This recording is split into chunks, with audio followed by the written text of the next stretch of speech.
Welcome everyone, it's Shari Carroll for SimonsSaysStamp.com, and I'm here with a mixed media project where I'm using some Picket Fence Studio products along with the Tim Holtz Idea-ology frames. These frames come in a 2-pack, and I'm going to be covering them both with some black gesso from Dina Wakley. And I'll be using one of Dina Wakley's nice mixed media brushes so I can get some really good coverage.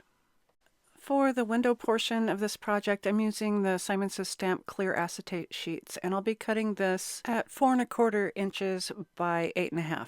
And with the leftover, I'll cut a second panel. I'll be stamping onto the acetate using the Picket Fence Studio stamp, and this is called My World Revolves Around You, and I really like how those stripes move from the center on out. And I'm going to unpeel this and put it into my MISTI and get ready to stamp. Next, I can ink up my stamp using the white Stazon, and I've had to do this a couple times, but it was really handy having my larger piece of acetate fit right deep into those corners and using those magnets to hold it in place. And so now I have my impression. To clean your stamp, I suggest you use some Simon Says Stamp Ultra Clean on a baby wipe, and you can clean off all that Stazon from your polymer stamps. And now that the ink is dry on my acetate, I'm going to flip this over and I'll be working on the back side, and I'll be adding some colors of alcohol inks.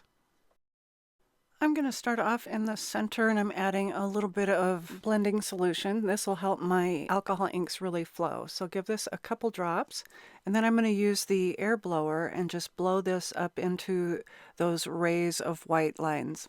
I'm using small bursts of air. I don't want to go much further than my panel, and I'll just start to spread this out and thin it at the top. And next I'll use a pink, and I set that right next to that purple, and I'm going in an order to where the colors won't look muddy. So I have the pink next to the purple.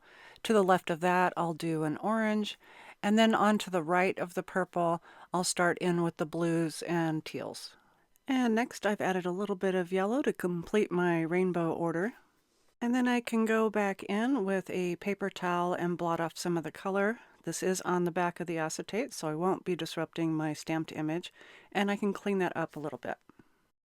I've trimmed down my acetate panel, and I also put that second piece that I cut onto the back so it'll protect my alcohol inks, and it'll give me a great surface to attach my butterfly. I've used red line adhesive to hold those two pieces together, and I'll also be using it to attach the acetate to the frame. And working one side at a time, I'll remove that backing, and then I can start placing my acetate on top. I want to make sure that I'm lining this up side to side, since that design will just fit right within that opening of the frame. And then I can add another layer of the red line tape, and I have pulled the backing away on each of those sides so that I have a little tab that I can pull. So once I have it aligned, I can pull the tabs away to expose the rest of the adhesive. The focal point of my project is the Picket Fence Studios SOAR butterfly die, and it has an outline die plus a really nice detailed die on the inside. And I have die cut 2 of these using the Simon Says Stamp matte silver cardstock. I figured out that I can back these up back to back, and this will give me a nice durable piece to add to my project. And to glue these together, I'm using the Simon Says Stamp Craft Tacky Glue, and I'm just adding dots and thin lines so that I can get this all glued up, and then I can put this together. I do like to use a paper towel when I'm gluing these down so that the extra glue can go down into the paper towel from below, and I can also wipe off any excess from the top. And once the glue has dried, I'm using my Teflon bone folder and my scoring board, and I'm adding just a little bit of scoring lines on each side of the body of the butterfly so I can get these wings to lift up just a little bit. To attach the butterfly to my alcohol piece, I'm using some red line tape. This is the strongest tape available, and I'm also going to use a little bit of the Simon glue on the antenna because I do want those to sit flat onto the acetate. And now to get this centered, I'm using a line on my grid below on my glass mat, and I am just going to set this butterfly center, and once I have that in place I can push that down. And now for some of the small details. I'm going to be cutting out the body portion of the butterfly using some Simon Says Stamp Plum glitter paper. And I've trimmed around the body with some detail scissors, and now I'm just edging this with a black marker so that I don't show any of the white core.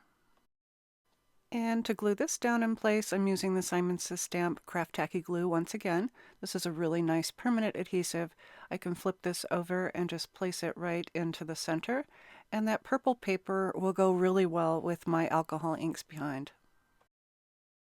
To add a little more glamour to the butterfly body, I'm using some of the Picket Studios Lavender Feels sequins, and they have these really beautiful transparent beads that I'm adding to the center. So I'll be placing 3 of these just for the larger portion of the butterfly body.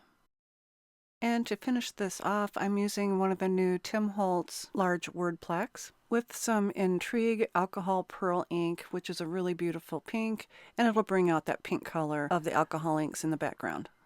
To bring out the writing and the ridge around the edge of the plaque, I'm going to be using some white gesso, and I'm just going to put a little bit onto my grip mat, and then I can use the Tim Holtz brayer and start spreading this out. A little goes a long way, but once I have that spread out, now I can roll over this plaque using that brayer, and it's just hitting all those upper areas of the lettering and that outer ridge.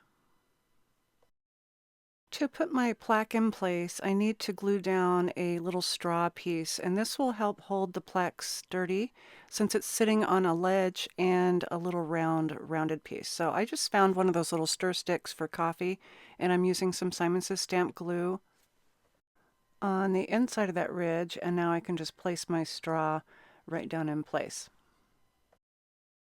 I've given my straw a little chance to dry, and right now I'm adding some ultra thick gel medium to the back of the plaque, and I want to make sure that I get a really good amount so this can sit on all of the surfaces. I also want to make sure that I don't get any on the outside edges, and I can just clean that off with my finger or a towel. And once I have that well covered, I can set it onto my frame piece and allow it to dry. I really love the way this turned out. I wanted to do a see-through project for so long, and I finally found the right stamps and also the butterfly to go along with it. So I hope you've enjoyed this project. I do have my supplies listed in the description box below. And as always, thanks so much for watching. Hi there, I'm Heidi, Simon's mama and founder at simonsaysstamp.com. Thank you so much for watching our video. If you like what you just saw, be sure to press the thumbs up and subscribe to see more great content.